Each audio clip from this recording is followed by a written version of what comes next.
Now, your first alert weather with Chief Meteorologist Michael Coates. Some winter weather coming in tonight through tomorrow morning. This storm's going to clear rather quickly, and we should actually have a fairly decent Wednesday if you got to travel to your destinations for Thanksgiving. In fact, going out to Boise and Salt Lake shouldn't be too bad, though tomorrow could get a little sketchy on the roadway surfaces, especially for the morning commute. A winter weather advisory for the area locations around the Snake River Plain, but you'll notice that even Challis and Butte County and most of the Snake River Plain not under any advisory.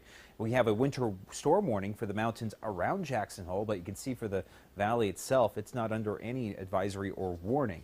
Most of the moisture will be hanging out around the Continental Divide in locations to the east. Yeah, if you got to go to Montana, it's still going to be awfully messy here. So for the next couple of days, Montana's going to get walloped. But I-84, I-86, and I-15 traveling to Salt Lake on Wednesday, traveling to Boise or Twin shouldn't be a problem. It's if you have to go north, that's when you start to run into issues there, heading up towards Helena, Butte, and Bozeman. We have this moisture coming in here for tonight and tomorrow morning, and let me take over to Vipercast. Tonight around 11 o'clock, already seen a few hits of light snow around Island Park, West Yellowstone. Some snow also around Salmon and in portions of the central Idaho mountains there. We'll start seeing some of the stuff spilling into the Snake River Plain, but notice there's a big void here in the map across the desert and most of the plain. So are we going to get a big hit of snow? No.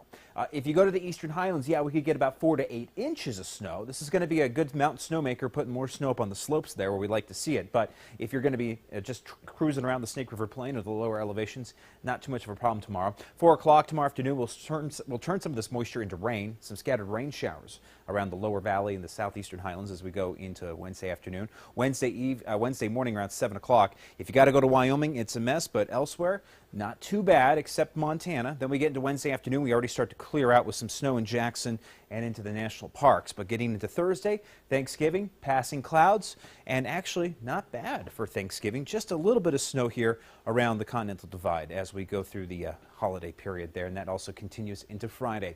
Teens and 20s tonight. Lows are about the same as where they were early this morning. 25 for Idaho Falls. That's our low that we hit this morning, and we're going to do the same again for tonight and tomorrow morning. Hitting 31 for Pocatello, 30 for Burley, 25 for Aberdeen. Into the southeastern highlands here, teens and 20s with a 16 in Afton for western Wyoming and the same for Jackson Hole. Highs tomorrow coming back, and we are going to see temperatures here getting into the 30s and 40s. So even with this stormy weather overhead, we're going to have a lot of wind out of the southwest. That's the biggest problem here. It's the wind, and that's going to elevate our temperatures. 48 for Burley, mid 40s for Pocatello for the high, 42 in Idaho Falls, 37 for St. Anthony. We're at 44 for Arco, 38 in Challis, 40 for Mackey. Let me take you to the 8-day, and temperatures stay into the 40s through Thanksgiving. Not bad here, but shopping weekend here where things get a little crazy at the stores. The weather's also going to get a little crazy, and coming home could be messy. I'm looking at scattered snow showers and flurries Saturday and Sunday all across the region. We'll hit highs into the 40s and then 30s on by Sunday. Pocatello highs here into the 40s heading into the holiday with 45 for Wednesday, 46 on Thursday, and then we'll be into the upper 40s as we go back into the portions of the weekend there. Rexburg 41 for Wednesday, 42 Thursday, upper 30s on Friday, and the upper 30s to lower 40s to carry us all the way through Saturday and Sunday. And the extended holiday weekend there looking a bit stormy, at least on the backside for Saturday and Sunday.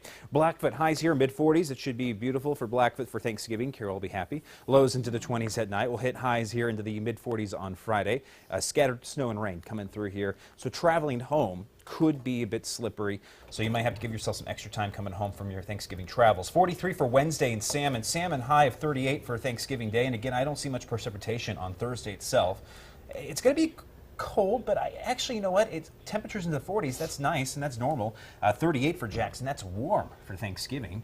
38 for Wednesday, and then Thursday, and then I think a lot of folks hitting the slopes after Thanksgiving here. Yeah. You're going to be getting some fresh powder there, but it's going to be slippery on the mountain passes. But I think you're actually going to be looking decent if you want to get out and maybe take a walk to get that pumpkin pie, get room for the pumpkin pie, as we like to say in our family, because you got to go for the walk after Absolutely, dinner. absolutely. I don't know about you guys. Well, we do a football game actually at our Football? Yeah. in the snow. Will it be snow? I don't know what you All think. the snow's going to be melted pretty much around Okay. here. It'll be wet and sloppy and cold and wet. Oh, right. That's what we always have at Thanksgiving after dinner.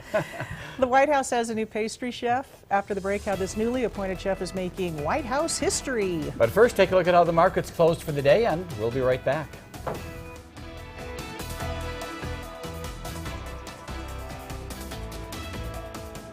Get First Alert weather anytime, on demand.